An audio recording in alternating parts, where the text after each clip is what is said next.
अस्सलाम वालेकुम नाजरीन, वेलकम टू द शो बात कारोबार की। मैं हूं आपकी मेज़बान नताशा हसीब। नाजरीन, आज की मार्केट के फ्लैट नोट सेंटिमेंट्स हमने देखे, वीक का आगाज़ है लेकिन समहाउ मार्केट का जो ट्रेंड है वो पॉजिटिव डायरेक्शन में 57,000 का लेवल इंटैक्ट है और साथ साथ आगे आने वाले पूरे वीक के लिए इस चीज़ की एक हम कह सकते हैं कि निशानदेही है या इंडिकेशन है। वो इसलिए भी कि एक पॉजिटिव या फ्लैट नोट ही है लेकिन एक ग्रीन ट्रेजेक्टरी परफॉर्मेंसेज होती हैं तो वो बुल रन को ही जो चूज़ करती है। तो आज भी हमने देखा मार्केट का जो ये इनिशिएटिव रहा। साथ साथ हम बात करेंगे न्यूज़ के हवाले से। करंट अकाउंट डेफिसिट के नंबर्स बड़े ज़बरदस्त आए हैं। हमने देखा लास्ट तकरीबन अगर पूरे ईयर की बात करें 67% का डिक्लाइन अब हमने देखा है, यानी कि 3.1 बिलियन रुपीज़ का डॉलर्स का डिक्लाइन। और साथ साथ फिस्कल ईयर 2023 में हमने देखा कि 1.1 बिलियन का डिक्लाइन हुआ। साथ साथ 4 मंथ्स के अंदर एक अच्छे नंबर्स जनरेट हो सकते हैं डॉलर के पॉइंट ऑफ व्यू से। This is actually good sign कि करंट अकाउंट डेफिसिट जो है वो कम होता हुआ दिखाई दे रहा है। हमारे लिए बड़ी ही एक अच्छी चेंज है। साथ साथ जो भी इनिशिएटिव्स लिए जा रहे हैं गवर्नमेंट की जानिब से इकोनॉमी के पॉइंट ऑफ व्यू या इकोनॉमी को मद्देनजर रखते हुए वो तमाम पॉजिटिव डायरेक्शन में जा रहे हैं, जिसका हमने एक इम्पैक्ट इसलिए भी देखा कि हमारी स्टॉक मार्केट काफ़ी हद तक एक पॉजिटिव सर्कमस्टांसेस में है और जो यहाँ पर बाइंग हो रही है या फिर जो हम रिजल्ट्स देख रहे हैं वो बड़े पॉजिटिव डायरेक्शन में आ रहे हैं। फर्स्ट सेगमेंट देखते हैं।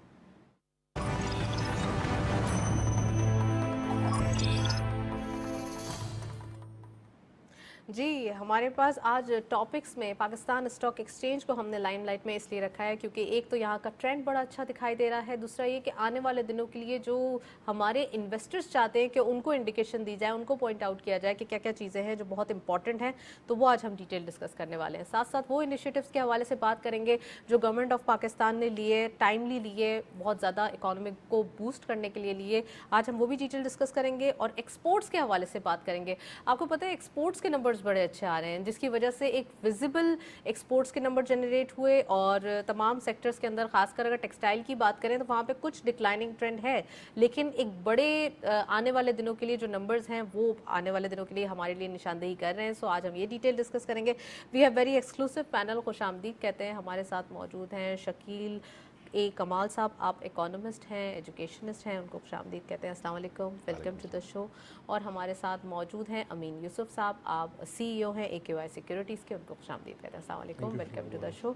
अब से कुछ देर बाद हमारे साथ ओवर कॉल मौजूद होंगे आबिद अली अबीब साहब, आप फॉर्मर डायरेक्टर हैं पाकिस्तान स्टॉक एक्सचेंज के, उनको भी ओवर कॉल खुशामदीद कहेंगे। मैं शकील साहब से सबसे पहले पूछना चाहूँगी, शकील साहब, स्टॉक मार्केट का ट्रेंड, और अभी तो अमीन साहब भी बैठे हैं, मैं उनसे भी यकीनन यही पूछूंगी, आप क्या समझते हैं इकोनॉमी के लिए टाइमली मेजर्स और साथ साथ वही बैक टू बैक डिसीजंस जिनसे तमाम चीज़ें हमने पॉजिटिव डायरेक्शन में देखी और ख़ासकर जो कैट के नंबर्स अभी हमने देखे ये भी बड़े अच्छे आए हैं, प्लीज़ बताइए। Actually it's a past history है इसकी, क्योंकि काफ़ी अरसे से आप देख रहे थे कि पाकिस्तान स्टॉक मार्केट भी एक लूक वार्म परफॉर्मेंस थी और एक्टिविटी नहीं हो रही थी। पाकिस्तान के अंदर भी इकोनॉमिक अनसर्टेनिटी भी थी और पॉलिटिकल इनस्टेबिलिटी सबसे ज़्यादा थी। जब ये चीज़ें रिजॉल्व होना शुरू हुई और पाकिस्तान का जून के फ़ौरन बाद ही IMF के साथ SBA जो स्टैंड बाई एग्रीमेंट है वो हो गया और $3 बिलियन के हवाले से पाकिस्तान को एक अच्छी अपॉर्चुनिटी मिली, $1.2 बिलियन पाकिस्तान को मिल गए। उसके बाद से ये कॉन्फिडेंस रीगेन होना शुरू हुआ है।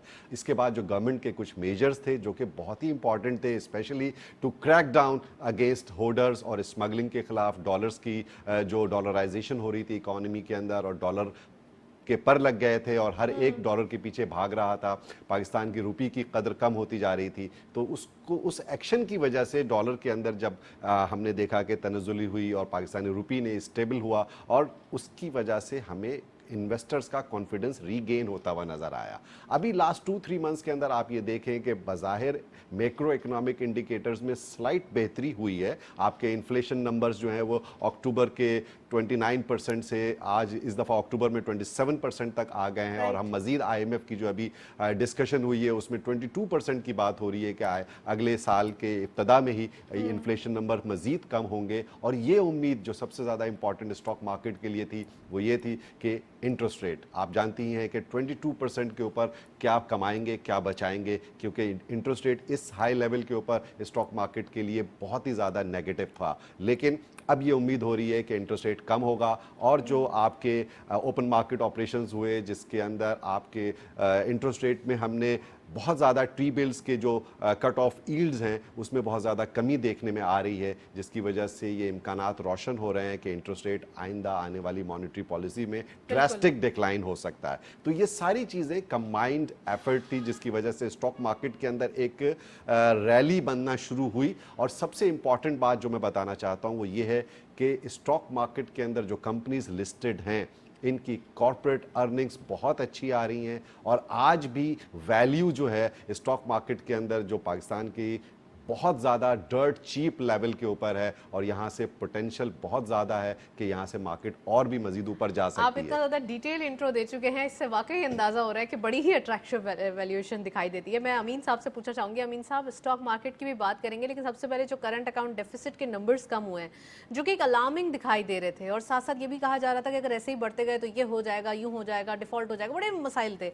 अब सब चीज़ों को कर्टेल कर लिया गया, बैक टू बैक तमाम इनिशिएटिव्स का लेना, स्टॉक मार्केट का उसको इन्फ्लुएंस देना, और साथ साथ डेली बेसिस पे कोई ना कोई न्यू हाई पंच करना, कितना इंपॉर्टेंट डायरेक्शन दिखाई देती है ये। देखिए ये अगर आप देखें तो अगस्त में जब पिछली गवर्नमेंट गई थी और इंटीरियम गवर्नमेंट ने टेक ओवर किया था, अब आप देखें सितंबर में सारी चीज़ें हुई हैं, इसका इम्पैक्ट हमने देखा अक्टूबर में। अगर अक्टूबर के अगर सेकेंड को मार्केट देखें तो 46,000 लेवल पे हम खड़े हुए थे, और अक्टूबर के एंड पे जो है ना हम 52,000 प्लस पे खड़े हुए थे। तो इसमें आप देखें अगर पूरी मार्केट का एनालिसिस करें तो 19 सेशन से सिर्फ 4 सेशन से नेगेटिव थे, ज़्यादातर सेशंस है ना पॉजिटिव थे, और उसमें से 200 पॉइंट हाईएस्ट था जो अक्टूबर में मार्केट ने डिक्लाइन लिया।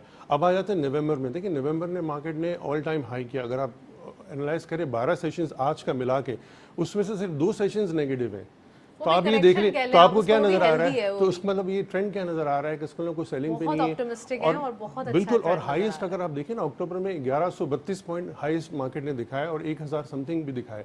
तो मार्केट में नेगेटिविटी अगर देखें, माइनस अगर देखें तो 333 इस महीने में दिखाया, वो भी फ्राइडे को हुए थे, नेगेटिव नंबर्स आए थे। ऑल द वे अगर आप पूरी 2 महीने की एनालिसिस कर ले, 1.5 महीने की, तो मार्केट में ज़्यादातर मार्केट ऊपर ही है। इसका मतलब ट्रेंड क्या दिखा रहा है कि मार्केट बहुत नीचे है, सस्ती है, इन्वेस्टर्स आ रहे हैं। और प्लस देखिए डॉलराइजेशन जो खत्म हो तो उसका पैसा कहाँ आएगा, मार्केट में ही आएगा। यहाँ पे देखिए लिक्विडिटी है, क्योंकि आप 2 दिन में अपने पैसे लिक्विड कर सकते हैं। आप अगर बिजनेस लगाते हैं, कोई भी चीज़ लगाते हैं तो उसमें लिक्विडेट करना तो उतना आसान नहीं है। प्लस आप आ जाते हैं, बिल्कुल एंट्री भी, हाँ, लेकिन एंट्री इतनी इजी नहीं है। अगर आप देखें KYC की रिक्वायरमेंट पहले जो होती थी, शकील भाई एग्री करेंगे, इतनी आसानी थी कि एक पेज पे अकाउंट पे खुल जाता था। अभी भी दुनिया भर में हम जाएं तो एक पेज पे आपके अकाउंट खुल जाता है। देखिए इतनी ज़्यादा अगर आप ओवर कंप्लाइंट है, मैं देखिए मेरे पास अगर कोई क्लाइंट आता है बैंक से, ऑलरेडी उसकी KYC हो चुकी होती है, वो मुझे डॉक्यूमेंटेड वे में चेक दे रहा होता है, तो मुझे डुप्लीकेशन अगर KYC करनी है, और सबसे तकलीफ दे है कि किसी का टैक्स रिटर्न मांग रहा, किसी की वेल्थ स्टेटमेंट मांग रहा है कि आपके पास क्या क्या है। ये तकलीफ देखिए बहुत, ये तो एक बड़ा एक पॉजिटिव साइन है कि आप अपने मुल्क में डॉक्यूमेंटेशन कर रहे हैं। नहीं तकलीफ दे, देखिए वेल्थ साइड पे तो अगर आप कह रहे हैं कि आप मुझे बता दें आपके पास क्या क्या वेल्थ है, तो ये एक कॉन्फिडेंशियल डॉक्यूमेंट होता है। आप दुनिया को स्टडी करें, दुनिया में दूसरी मार्केट्स में ऐसा नहीं होता है। दूसरी मार्केट्स में अगर आपने कॉपी पेस्ट रिफॉर्म्स करनी है तो आप अच्छी चीज़ें भी कॉपी पेस्ट करें ना। आप कहते हैं कि इजी भी रखें कि लोग आए, और देखिए आप डिक्लाइन कितना है, अगर आप 2008 से अगर मार्केट में देखें, एक चीज को अगर थोड़ा सा देखें ना, रेगुलेशन की बात की आपने, तो हमारी मार्केट 3 टाइम्स रेगुलेट होती है। एक तो यही रेगुलेशन जो आपने कहा कि बैंक से हमारे पास सब कुछ रिपोर्ट्स है, सारी चीज़ें, तो हम डायरेक्ट क्यों नहीं एंट्री दे देते उसके। ये यहाँ पे एक पॉइंट है जहाँ पे एक रेगुलेट हो जाता है हमारा। इसमें एक और रीजन भी है कि FATF में हम चले गए थे ग्रे लिस्ट में, तो वो हमारे पर एक मलबा गिर गया था कि हमें सारी चीज़ें करनी है, तो उसकी वजह से भी ये सारी चीज़ें जो AML की रिस्ट्रिक्शंस थी बहुत ज़्यादा थी। अगर आप ये देखें, आप स्टॉक मार्केट में कहते हैं कि डॉक्यूमेंटेड है, आप रियल एस्टेट में जाए तो मार्केट वैल्यू पे वहाँ पे ट्रेड होती है, नहीं होती, तो उधर तो AML नहीं है। तो इसका मतलब है एक एसेट क्लास का आप कह रहे हैं कि रेगुलेशंस लगा दे, एक में आपको खुला छोड़ दिया आपने। आप एक प्रॉपर्टी की अगर वैल्यू 60 मिलियन है तो वो ट्रेड कितने पे हो रहा है, कलेक्टर रेट तो 20 मिलियन है, तो 40 मिलियन की अगर कहाँ से पैसा आ रहा है, वन डॉक्यूमेंटेड आ रहा है, तो उसकी कंप्लाइंस कहाँ हो रही है, उसकी AML किधर हो रही है, उसकी वो कहाँ जा रहा है। तो एक एसेट क्लास पे आप ज़्यादा रिस्ट्रिक्शंस लगाएंगे और एक पे नहीं लगाएंगे तो वो पैसा कहाँ जाएगा, दूसरी क्लास पे जाएगा। नहीं, ऑब्वियसली अभी तो मार्केट के नंबर्स इतने ज़बरदस्त हैं, इतने स्ट्रॉन्ग है, इतने वाइब्रेंट है कि मार्केट की तरफ ही तमाम रास्ते खुलते हैं और आते हैं।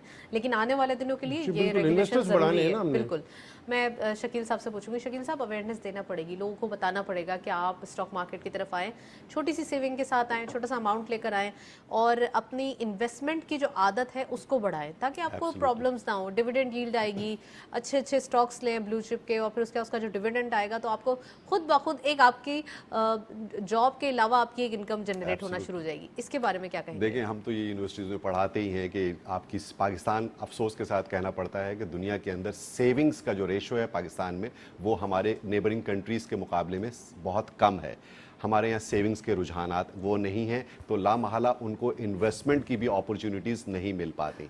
अब जो एक सवाल है कि पाकिस्तान स्टॉक मार्केट जो है, वो मैं समझता हूँ कि पाकिस्तान की सबसे ज़्यादा लेजिट और सबसे ज़्यादा वेल डॉक्यूमेंटेड इंस्टीट्यूशन है, जहां पर किसी भी किस्म की थर्ड पार्टी चेक्स की ट्रांजैक्शन नहीं हो सकती, जहां पर कोई भी चीज़ जो है वो कैश हैंडलिंग नहीं होती, जहां पर सब चीज़ें ऑटोमेटेड हो चुकी हैं और रेगुलराइज्ड हैं प्रॉपरली। अब ये एक एसेट क्लास है, stock market is an asset class, जहां पर लोग अपनी सरमायाकारी करते हैं, अपनी सेविंग्स को यहां पर इन्वेस्ट करते हैं, म्यूचुअल फंड्स में इन्वेस्ट करते हैं या डायरेक्ट स्टॉक मार्केट में शेयर्स खरीद सकते हैं वो। लेकिन जो दूसरे एसेट क्लास हैं, वहां पर आप देखें कि नंबर ऑफ पार्टिसिपेंट्स ज्यादा हैं, और स्टॉक मार्केट जो कि मोस्ट लेजिट प्लेस है, वहां नंबर ऑफ पार्टिसिपेंट्स बहुत कम है। सिर्फ 2.5 से 3 लाख लोग स्टॉक मार्केट के अंदर इन्वेस्टेड हैं। ये 24-25 करोड़ लोगों का मुल्क है, जहां पर 2.5% से ज्यादा तेजी से बढ़ती है, लेकिन नंबर ऑफ पार्टिसिपेंट्स हमारे स्टॉक मार्केट में नहीं बढ़ रहे। नहीं, तो वजह तो यही समझते हैं ना, आपकी अवेयरनेस नहीं है। अवेयरनेस आएगी तो लोग यहीं का रुख करेंगे। एक तो ये है कि हमारे अवेयरनेस नहीं है, लोगों को ये बताना पड़ेगा कि स्टॉक मार्केट बहुत ज़्यादा एक लुक्रेटिव प्लेस है, जहां पर प्रॉफिट मेकिंग भी की जा सकती है, और आपको इन्फ्लेशन के अगेंस्ट बेस्ट हेज मिल सकता है यहाँ पर, बजाय इसके कि आप बैंक में रखें, अनप्रोडक्टिव एक्टिविटी करें, जहां पर पैसा आइडल पड़ा रहेगा और आप सूद खाएंगे। लेकिन उससे ज़्यादा बेहतर है कि आप स्टॉक मार्केट के अंदर ज़्यादा अच्छे रिटर्न्स ले सकते हैं। बड़ी कंपनी का है शेयर होल्डर, आप शेयर होल्डर होंगे, आप एक कंपनी के मालिक होंगे, आप उसके शेयर होल्डर होंगे और उसके प्रॉफिट के डिविडेंड के हकदार होंगे। पाकिस्तान स्टॉक मार्केट के अंदर, आप दुनिया के स्टॉक एक्सचेंजेस के अंदर आप जब भी इन्वेस्टमेंट करते हैं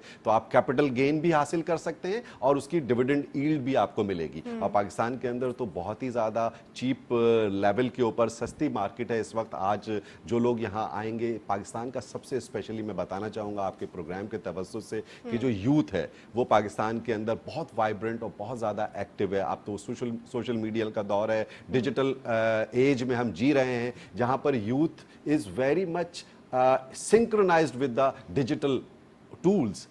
उनके पास तो इंफॉर्मेशन इस वक्त उनके लैप पर है, उनकी टिप ऑफ द फिंगर के ऊपर इंफॉर्मेशन है।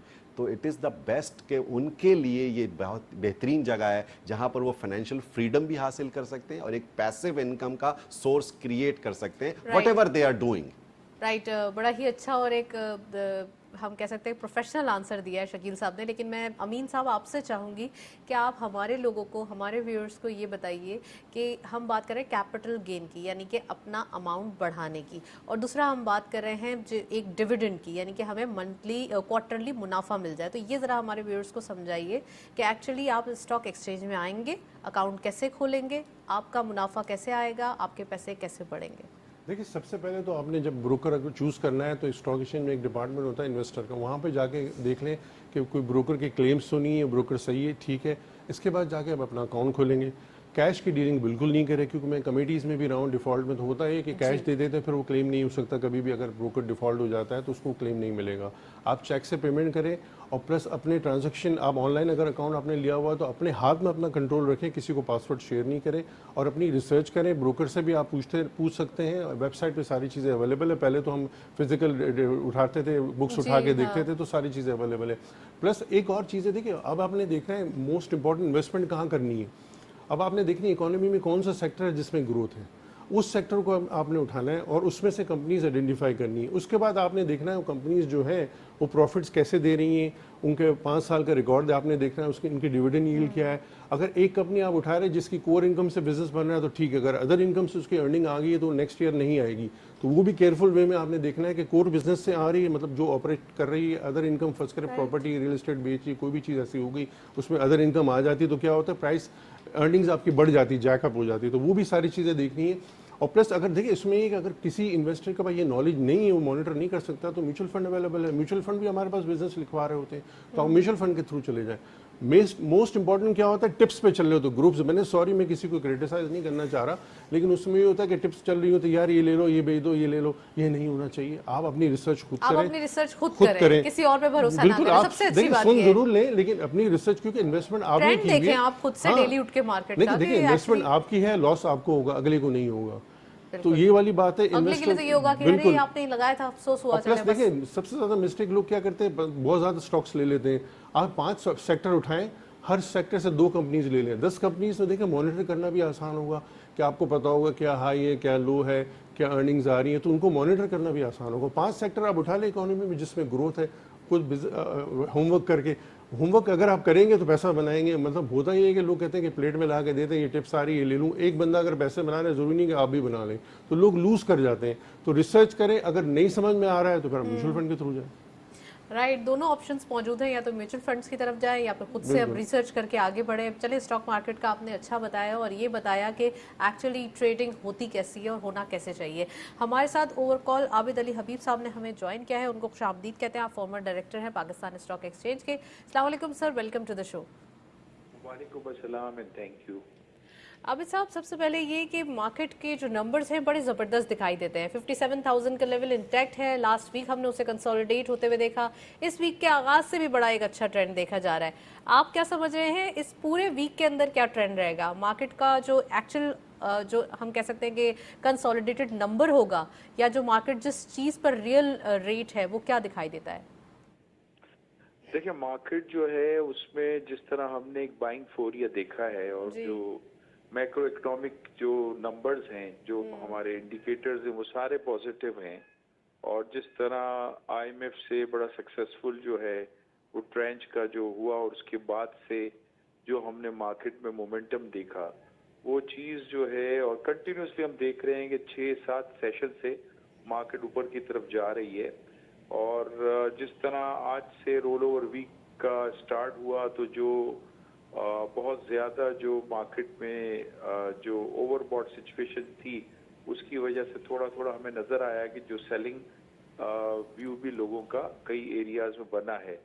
तो जिस तरह हमने देखा था ओजीटीसी और पीपीएल और बहुत ज़्यादा जो 115 और 16 पे चले गए थे, अब वहाँ पे भी थोड़ा थोड़ा सा ट्रिमिंग शुरू हो गई है। तो ऐसा लगता है कि थोड़ा बहुत एडजस्टमेंट जो है वो ड्यू है मार्केट में।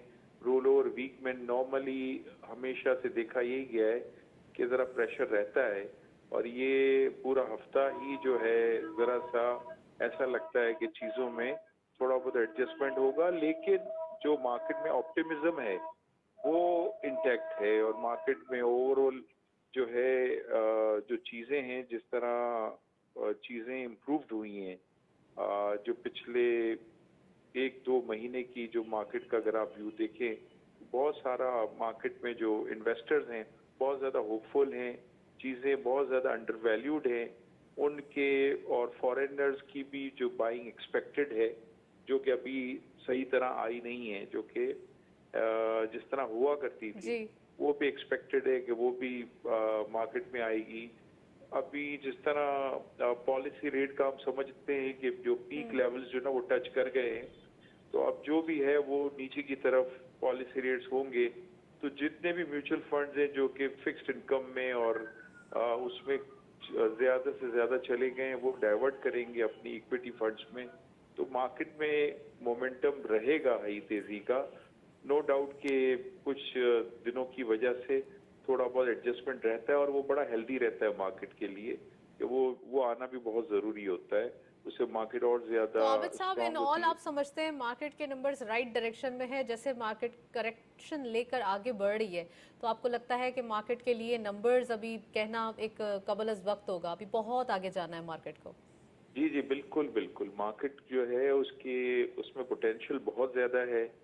और जिस तरह अगर हम आगे बात करते हैं कि जून 2024 तक मार्केट जो है वो, हमारा यही ख्याल है कि 65,000 के लेवल तक पहुंच जाएगी इंशाल्लाह। और चीज़ें जो है वो जिस तरह बेहतर हो रही हैं, आपका रुपी डॉलर जो इंटरबैंक का था और ओपन मार्केट का जो डिफरेंस था वो कम से कम होता जा रहा है, वो भी बड़ा स्ट्रेंथ देता है इन्वेस्टर्स को। जी। आपके रेमिटेंसेस बहुत ज़्यादा ऑफिशियल चैनल से बढ़ जाते हैं। वो सब चीज़ें जो है मार्केट के लिए बड़ी पॉजिटिव हैं और वो बहुत हेल्दी। अच्छा, अब आने वाले दिनों के लिए जो आपने कहा कि अभी ट्रेंड बहुत ज़्यादा बुलिश दिखाई दे रहा है, आइंदा जून तक मार्केट के नंबर्स अच्छे जनरेट हो जाएंगे, तो हमारे उन इन्वेस्टर्स को क्या एडवाइस करेंगे जिन्होंने बहुत इंतज़ार किया है, जिन्होंने 6 साल इंतज़ार किया है कि स्टॉक मार्केट के नंबर्स दोबारा आएंगे, या फिर वो अट्रैक्टिव वैल्यूएशन जो कि अभी काफ़ी उसकी प्राइस अर्निंग मल्टीपल जो है वो कम दिखाई दे रही थी, लेकिन अब हम देख रहे हैं कि वो अब आहिस्ता आहिस्ता करके अट्रैक्शन जो है वो फर्दर होती जा रही है और अब उसके अंदर बाइंग भी देखी जा रही है। तो अब आप क्या समझते हैं, क्या एडवाइस करेंगे उन इन्वेस्टर्स को कि वो कैसे इन्वेस्टमेंट लाएं, अपनी 100% इन्वेस्टमेंट लाएं और जून तक जो है वो खामोश होकर बैठ जाएं, या फिर थोड़ा सा ट्रेडिंग और थोड़ा सा एक अच्छा बकेट बनाए पोर्टफोलियो का? देखिए, गोइंग फॉरवर्ड तो चीज़ें जो है वो बहुत बेहतर लगती हैं और ये हमारी एडवाइस तो यही होती है इन्वेस्टर्स को कि फुली इन्वेस्टेड रहे मार्केट में, और जो भी आपकी लिक्विडिटी है उसको जो चीज़ें हैं वो उसमें इन्वेस्टमेंट जो है उसमें अगर आप शॉर्ट टर्म ट्रेडिंग पोर्टफोलियो भी बनाते हैं तो उसमें भी कोई हर्ज नहीं है, लेकिन मेन आपका फोकस जो है वो 80% जो है लॉन्ग टर्म इन्वेस्टमेंट में होना चाहिए, जो कि आपका 6 महीने से 1 साल के लिए जो है ना, वो कम से कम ये आपका व्यू बनाना चाहिए। और चीज़ों को जो है वो जिस तरह आगे चीज़ें अच्छी नज़र आ रही हैं तो ऑलरेडी अगर आप ऑलरेडी इन्वेस्टेड हैं उसको बिल्कुल जो है, अगर कोई ऐसी प्रॉब्लम नहीं है तो उसको बिल्कुल ही जो है ना सेल ऑफ नहीं करना चाहिए। और आगे भी जो जिस तरह के कॉर्पोरेट रिजल्ट्स आ रहे हैं और जिस तरह के डिविडेंड्स वगैरह जो अनाउंस हो रहे हैं वो भी बहुत पॉजिटिव है इन्वेस्टर्स के लिए। तो एक बड़े बड़े टाइम के बाद जो है चीज़ों में ऑप्टिमिज्म नज़र आया है और चीज़ें जो दोबारा से रिवाइव हुई हैं, जैसे जुलाई के बाद से हमने देखा तब से हमारा जो है ना IMF का जो है वो सारा रिव्यू दोबारा से इन लाइन हुआ, ऑन ट्रैक हम आए, उसके बाद से चीज़ें बेहतर ही नज़र आ रही हैं। चीज़ें बेहतर हो रही हैं, आने वाले दिनों के लिए एक ऑप्टिमिज्म क्रिएटेड है ऑलरेडी। बस लास्ट क्वेश्चन है आबिद साहब आपसे, वो ये कि कौन से सेक्टर्स हैं जो ज़्यादा डोमिनेट कर रहे हैं, जो हमारे इन्वेस्टर पिक कर सकते हैं? देखिए, जो मार्केट पे तो इस वक्त लाइमलाइट में जो है वो जो भी एनर्जी स्टॉक्स हैं, ख़ासतौर पे वो स्टॉक्स जो सर्कुलर डेट से रिलेटेड हैं, क्योंकि वो काफ़ी बड़ा मसला था हमारा। एक तो जैसे पावर और गैस के जो सेक्टर थे, जो स्टॉक्स थे, वो बहुत ज़्यादा जो है अंडर वैल्यूड थे, वो लाइमलाइट पे रहेंगे। इसी तरह जो सर्कुलर डेट से जो इफेक्टेड कंपनीज हैं वो ज़्यादा से ज़्यादा लाइमलाइट में रहेंगी, तो उनमें ज़्यादा से ज़्यादा रुझान होना चाहिए इन्वेस्टमेंट का। इसके अलावा बहुत सारे, जैसे आगे जाके पॉलिसी रेट में भी हम नहीं देखते कि अब मजीद जो है वो कोई भी इन्हेंसमेंट होगा, तो ऐसा लगता है कि वो चीज़ें उससे रिलेटेड जितनी भी कंपनीज हैं, जैसे सीमेंट सेक्टर हो गया, स्टील सेक्टर हो गया, वो बहुत ज़्यादा हाईली लिवरेज होती हैं, तो उनमें बहुत उनकी प्रॉफिटेबिलिटी काफ़ी इम्प्रूव्ड होगी। तो उन सेक्टर्स में जो ना ज़्यादा से ज़्यादा इन्वेस्टमेंट करना चाहिए। Right, well, thank you so much. Abid Ali Habib साहब हमारे साथ मौजूद थे, काफ़ी डिटेल एनालिसिस। शकील साहब भी हमारे साथ मौजूद हैं, अमीन साहब भी मौजूद हैं। मैं अमीन साहब आपसे पूछूंगी, आपको क्या दिखाई देता है आने वाले दिनों के लिए जो मार्केट का ट्रेंड, जैसे कहा उन्होंने कि अपनी जो इन्वेस्टमेंट है उसको ऐसे और इस डायरेक्शन में रखा जाए, क्या एडवाइस करेंगे आप भी उन इन्वेस्टर्स को खासकर, ताकि फिर मैं इकोनॉमिक कंडीशन के हवाले से भी आगे चलूँ? देखिए, जैसे मैंने पहले बताया कि आप देखिए किस सेक्टर में अभी आगे फर्दर चीज़ें और इम्प्रूवमेंट होगी। जैसे आबिद भाई ने कहा कि इंटरेस्ट रेट अगर कम होगा तो सीमेंट सेक्टर जो है वो परफॉर्म करेगा, स्टील परफॉर्म करेगा। इसके अलावा देखिए फार्मास्यूटिकल भी परफॉर्म नहीं किया, वो भी परफॉर्म कर सकता है, बैंक्स भी परफॉर्म कर सकते हैं। तो अब इन्वेस्टर को देखिए वही अपना होमवर्क खुद करना है। मैं अगर कोई देखिए बता दूंगा, इंडेक्स एक एनालिसिस होता है, एनालिसिस गलत भी हो सकता है, हमें नहीं पता कि ऑयल की प्राइसेस आगे कोई बढ़ जाएँ, कुछ भी हो जाए। तो इन्वेस्टर को चाहिए खुद अपना होमवर्क करे, इकोनॉमी में देखे आगे उसको क्या लग रहा है, रिसर्च करके काम करें। और सेक्टर्स जैसे मैंने पहले बताया कि 10 कंपनीज रख लें, हर सेक्टर से 2 कंपनीज उठा लें, तो आप डाइवर्सिफाइड भी हो जाएंगे। आप 5 सेक्टर्स में होंगे तो अगर 2 सेक्टर ऊपर जा रहे होंगे, 3 जा रहे होंगे, तो आपको पोर्टफोलियो नीचे नहीं आएगा। राइट, मैं शकील साहब आपसे पूछूंगी, इन्होंने कहा है ऑयल प्राइसेस के हवाले से, तो इंटरनेशनली ऑयल प्राइस थोड़ा सा अब हमें लग रहा है कि वो अपवर्ड फ्लक्चुएशन कर रहा है। आज की जो हमने न्यूज़ देखी है ओपेक के हवाले से, और जो ओपेक प्लस मीट और तमाम जो हम सुन रहे हैं न्यूज़ डिफरेंट, अब आपको क्या दिखाई दे रहा है, अगर ऐसा होता है तो मार्केट क्या रिएक्शन देगी? ऊपर से थोड़ा सा जो पास्ट हमने एक कोविड का इशू देखा, दूसरा फिर यूक्रेन एंड रशिया वॉर के बाद अब इसराइल एंड पैलेस्टाइन, थोड़ा सा एक हम जियोपॉलिटिकल सिचुएशन को रिजिड ही देख रहे हैं, तो इसके बाद ऑयल प्राइसेस का इम्पैक्ट क्या होगा? देखिए, स्टॉक मार्केट का जो बुलिश मोमेंटम है ना, उसने तो एक फील गुड फैक्टर क्रिएट कर दिया है। अब सब अच्छी अच्छी बातें कर रहे हैं, यहाँ पर जितने एनालिस्ट आ रहे हैं, जो भी आ रहे हैं, वो सब अच्छी बातें कर रहे हैं। स्टॉक मार्केट को तो लेकर के हम बहुत अच्छी बातें कर रहे हैं, लेकिन चैलेंजेस तो है ना इकोनॉमी के अंदर। पाकिस्तान की एक फ्रेजाइल इकोनॉमी है और पाकिस्तान की सबसे जो बड़ी इंपोर्ट है वो है ऑयल की, और पाकिस्तान के एक्सचेकर के ऊपर जो सबसे बड़ा बर्डन है वो ऑयल की इंपोर्ट का पड़ता है, क्योंकि उसके अगेंस्ट आपको डॉलर देना है। अब इंटरनेशनल ऑयल प्राइसेस जो है वो पाकिस्तान जब भी कम होती हैं तो ये पाकिस्तान के लिए एक ब्लेसिंग होती है और पाकिस्तान का इंपोर्ट बिल कम पड़ता है। अब जो इसराइल पैलेस्टाइन इशू की वजह से और जिस जंग की वजह से ये एंटिसिपेट किया जा रहा था कि इंटरनेशनल ऑयल प्राइसेस शायद बढ़ जाएंगी, लेकिन वो इतनी नहीं बढ़ी, बल्कि उसके अंदर हमने एक स्टेबल रही और कुछ दिनों पहले तक हमने उसमें कुछ कमी भी देखने में आई है। अब क्रूड की प्राइसेस या ब्रेंट ऑयल की प्राइसेस में अगर कमी होती है तो पाकिस्तान के लिए तो बहुत अच्छे चांसेस हैं, लेकिन ये जो स्लाइटली ऑयल की प्राइसेस बढ़ रही हैं, तो मैं गोल्ड भी फॉलो कर रहा था, क्रूड ऑयल को भी फॉलो कर रहा था, लेकिन मुझे नहीं लगता कि इतना ज़्यादा कोई स्पाइक आएगी प्राइसेस के अंदर और पाकिस्तान को ये एक अपॉर्चुनिटी मिलेगी कि लो ऑयल प्राइसेस के अंदर पाकिस्तान की आवाम को भी वो ऑयल प्राइसेस पास ऑन की जाएँ। क्योंकि अभी जो रिसेंट आपके ऑगरा ने जो प्राइसेस में 2 रुपए का कमी की थी, तो अगर इंटरनेशनल ऑयल प्राइसेस का इम्पैक्ट जो है वो आवाम को पास ऑन नहीं करेंगे तो पाकिस्तान के अंदर जो इन्फ्लेशन है वो नंबर्स भी कम नहीं होंगे। ये भी एक अहम बात है। और पाकिस्तान पहले आप 40 रुपए भी कम किए गए थे, ये भी याद रखें। लेकिन आप ये भी याद रखें कि वो कहाँ से कहाँ तक जा चुकी है प्राइसेस। पाकिस्तान ने के अंदर जो ऑयल प्राइसेस का जो ऑल टाइम हाई है वो बहुत ज्यादा खौफनाक है। हमें ये भी वो याद हमें रखना बताते हुए भी चाहिए डर लग रहा कि है। IMF की भी एक कंडीशन थी कि आपको जो लेवीज हैं वो भी रखनी है, वो लेवीज रखनी है आपको बिजली की और गैस की कीमतों में आपने इजाफा कर दिया। रिसेंट पास्ट में आपने गैस प्राइसेस हाइक की हैं। अब हम ये एक्सपेक्ट कर रहे हैं कि जी इन्फ्लेशन नंबर्स कम होंगे, तो आपको इन चैलेंजेस को सामने रखना है, क्योंकि stock market overall macro economic indicators को भी फॉलो कर रही है और उसी बेसिस पर इंटरेस्ट रेट कम होगा। अगर इन्फ्लेशन नंबर्स कम नहीं होंगे तो इंटरेस्ट रेट कैसे कम होगा? तो ये एक चैलेंजेस हैं जिसको हमें देखना है। स्टॉक मार्केट की ग्लूमी पिक्चर तो बहुत अच्छी लग रही है, फील गुड फैक्टर बड़ा अच्छा लग रहा है, people are jubilant, people are enjoying the ride, but if there is something happen on the political front, ये भी एक माइंड में रखना है, क्योंकि 8 फरवरी को इलेक्शंस भी हैं। सेंटिमेंट्स जो होते हैं ना वो बड़े इंपॉर्टेंट होते हैं किसी भी मार्केट के लिए, और हमारी अच्छी भली मार्केट को भी हमारे जो नेगेटिव सेंटिमेंट्स थे उन्होंने गिराया है। तो अब एटलीस्ट हमें सेंटिमेंट्स पॉजिटिव रखने हैं, क्योंकि फंडामेंटल्स काफी स्ट्रांग हो चुके हैं, काफी चीजें ऑन ट्रैक दिखाई देती हैं। मैं अमीन साहब को इस गुफ्तगू में शामिल करूंगी। अमीन साहब, थोड़ा सा आप इसको एक थोड़ा सा नेगेटिव या एक पेसिमिस्टिक कमेंट है, इसको थोड़ा डिफेंड कर दें। देखिए, बिल्कुल शकील भाई ने सही कहा, मैं भी जैसे कह रहा हूँ कि ऑयल की प्राइसेस, लेकिन लग नहीं रहा है कि चीज़ें देखिए बेहतरी की तरफ जा रही है। जब आप बेहतरी की तरफ जा रहे हैं, जैसा आपने बताया कि सेंटिमेंट, यहाँ सेंटिमेंट बहुत मैटर करता है। लोग नेगेटिव होते हैं तो ऑब्वियसली कोई बाइंग करने के लिए नहीं आएगा। आप ये देख रहे हैं, अगर 6 महीने पहले चले जाए तो डॉलर पे लोग कहते थे कि 400 को हो जाएगा।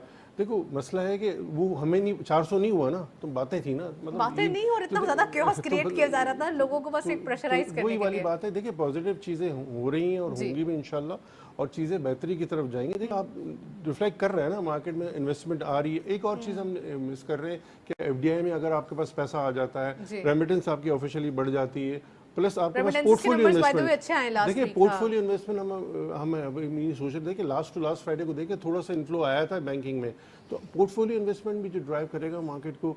MSCI में आपका वेटेज थोड़ा सा कम हुआ है, हो सकता है फ्रंटियर मार्केट से निकल के आप MSCI में भी आ जाए आगे जाके। तो अच्छी चीज़ें सोचेंगे तो अच्छी चीज़ें होंगी, अगर हम नेगेटिव भी सोचेंगे तो पॉजिटिव सोचें, पॉजिटिव होती है। लेकिन सारी चीज़ हमने देखनी है, ऐसे नहीं कि ट्रैक भी देखना है इकोनॉमी में कहाँ जा रही है। खाली वही शकील भाई ने कहा कि ग्लूमी पिक्चर से नहीं होता, आगे चीज़ें क्या है, रास्ता सही ट्रैक पे जा रहे हैं। जो आबिद साहब ने कहा कि हमारे पास जो इंटरेस्ट रेट है उसके अंदर रिडक्शन की जो, लेकिन ये बात भी देखिए, ये बात भी है, बिल्कुल सही कह रहे हैं शकील भाई कि अगर इन्फ्लेशन के नंबर्स अगर नहीं कम होते हैं तो फिर इंटरेस्ट रेट जो हम एंटिसिपेट कर रहे हैं कि पेट्रोलियम प्राइसेस का बहुत बड़ा इंपैक्ट 24 में हम कह रहे हैं कि 7% कम होगा, एंटिसिपेट कर रहे हैं कुछ कि 7% 24 में कम होगा। हो सकता है दिसंबर में शायद इस दफा कुछ भी नहीं हो, क्योंकि आपके अभी भी नंबर्स ऊपर हाई इन्फ्लेशन थी और इस पे हिस्टोरिक हाई इंटरेस्ट रेट हमने इस साल के अंदर कुछ बिल्कुल डिफरेंट चीजें देखी। लेकिन इसमें एक चीज देखें, कंपनीज परफॉर्म कर रही है, इतने हाई हायर रेट पे भी स्टॉक मार्केट में जो कंपनी लिस्टेड है वो तो परफॉर्म कर रही हैं, उनके रिजल्ट्स आप उठा के देख लें, ऐसे रिजल्ट्स तो कभी भी नहीं आए।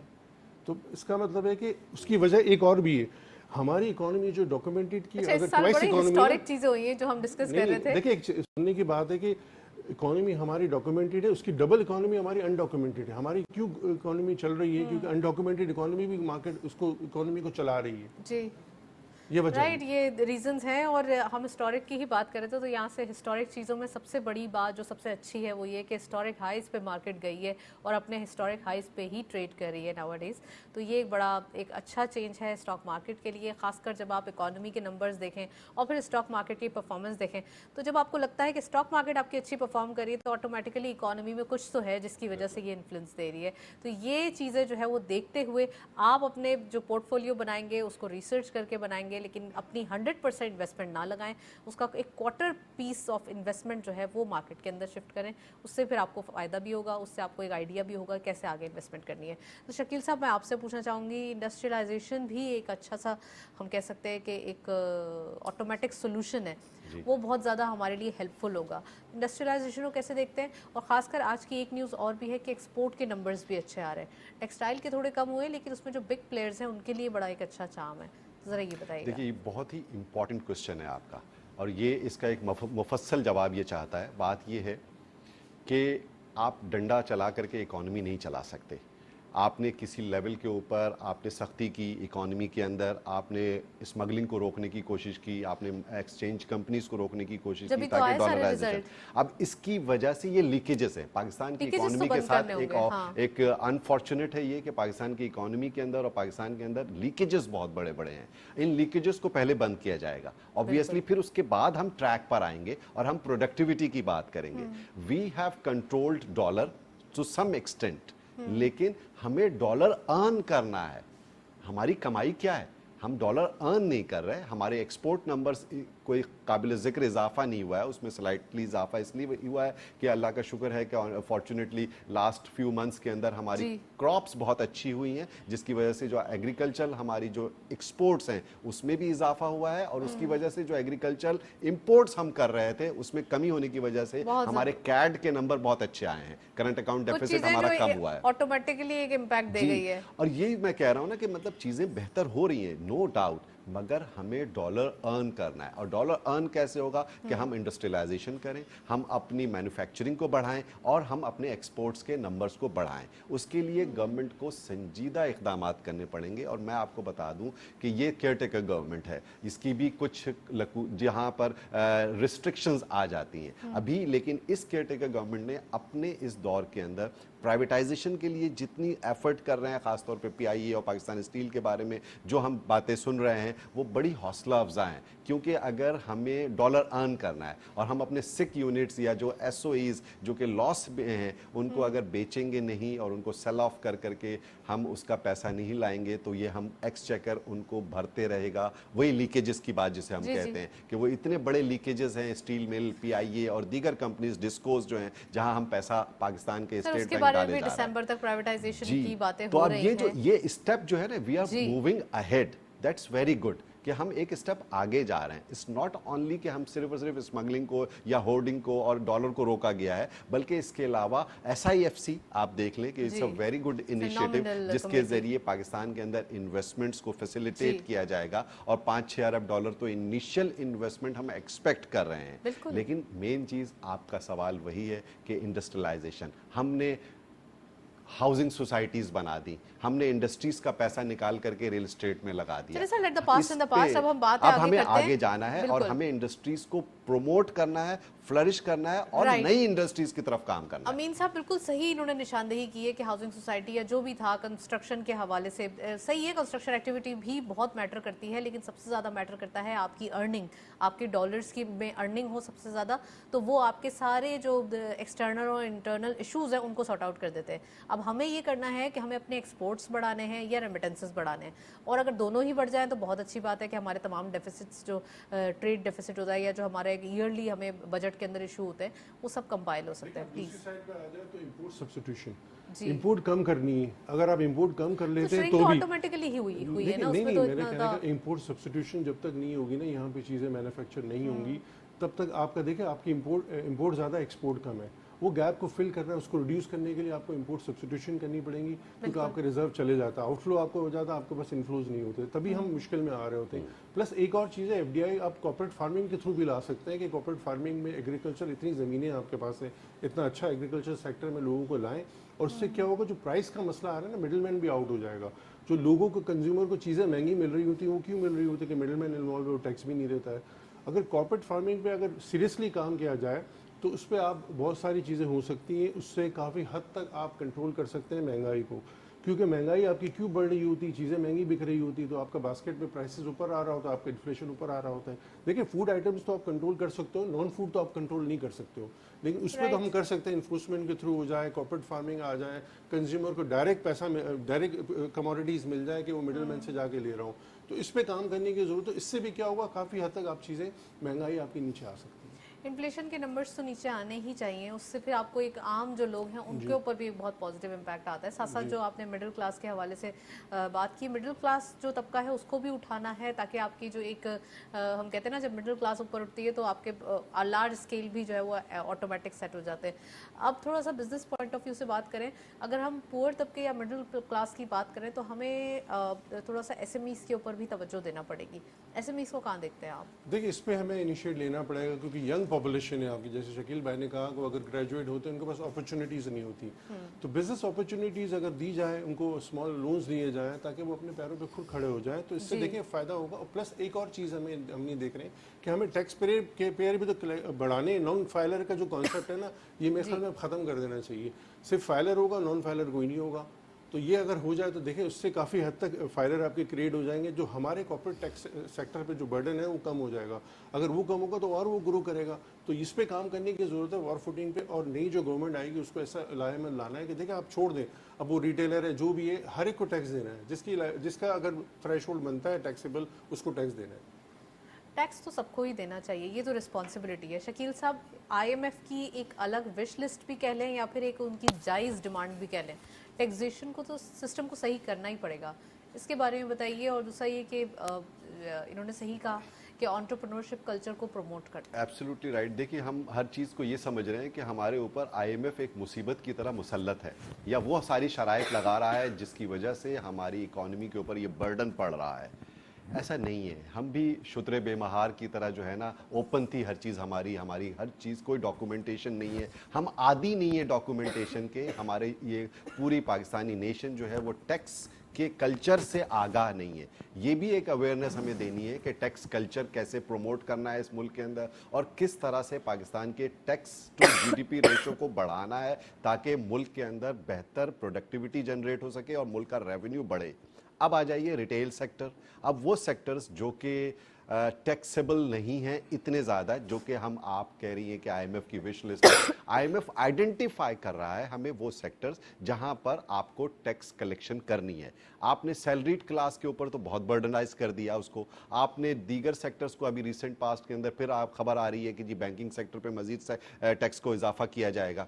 आप वो सेक्टर्स जहां अनटचेबल हैं अभी तक, जिनको आपने, जो कि सेक्रेट काउज हैं आपकी, आप उनको हाथ डालें। आपको रियल स्टेट के ऊपर हाथ डालना पड़ेगा, आपको रिटेल सेक्टर के ऊपर जाना पड़ेगा, आपको सिस्टम डिफाइन करना पड़ेगा ताकि वहां से टैक्स कलेक्शन हो सके। नाजायज़ किसी के साथ ना किया जाए, लेकिन एक टैक्स हैबिट और एक टैक्स कल्चर क्रिएट होना बहुत ज़रूरी है, और उसके लिए अवेयरनेस भी होगी। इस दफ़ा एफबीआर ने अभी कहा कि जी जो फाइलिंग नहीं करेगा उसके लिए बिजली के बिलों में उसकी काट दिया जाएगा, बिजली काट दी, यूटिलिटी सर्विसेज उसकी काट दी जाएंगी। मगर मैं समझता हूं कि अभी हमें टैक्स कलेक्शन के लिए बहुत काम करना पड़ेगा, लोगों को, पूरी इकॉनमी को डॉक्यूमेंट करने के लिए बहुत काम करना पड़ेगा।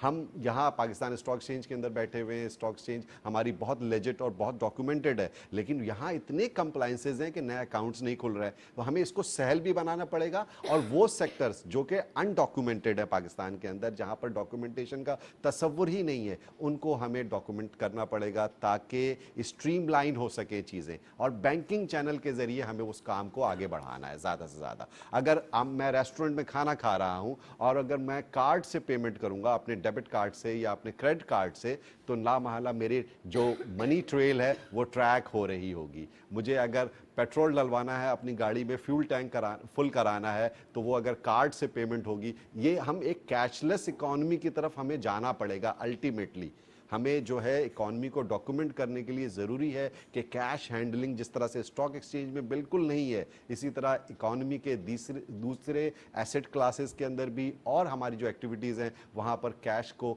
हमें कम करना पड़ेगा, तब कहीं जाके इकोनॉमी डॉक्यूमेंट हो सकेगी। एक ऐड कर दूंगा कि देखिए डिजिटल जब करेंगे, इसके अलावा टैक्स पेयर और टैक्स रिसीवर में कोई इंटरेक्शन नहीं होना चाहिए। सारा डिजिटल हो। देखो लोगों को इसी वजह से होता है कि भाई टैक्स पेयर आएगा मुझे हरास करेगा, तो पेयर और रिसीवर में कोई इंटरेक्शन नहीं होना चाहिए। सारा डिजिटल पेमेंट होनी चाहिए और कैशलेस इकोनॉमी होनी चाहिए। जब तक कैशलेस नहीं होगी आपकी चीज़ें अचीव नहीं होंगी। राइट, चलें जी, डिटेल आंसर आपने दोनों ने दिए। थैंक यू सो मच, आपने प्रोग्राम में ज्वाइन किया। अमीन साहब आपका भी बहुत बहुत शुक्रिया, आप तशरीफ लाए। शकील साहब आपका भी बहुत बहुत शुक्रिया, आपने टाइम दिया। आज के दिन हमने डिटेल डिस्कशन की इकोनॉमिक पॉइंट ऑफ व्यू से पाकिस्तान स्टॉक एक्सचेंज के हवाले से जो भी नंबर्स दिखाई दे रहे हैं हिस्टोरिक हाई लेवल्स पे। That's it. इसी नोट पे प्रोग्राम को वाइंड अप करते हैं। इजाज़त दीजिए, अल्लाह हाफिज़।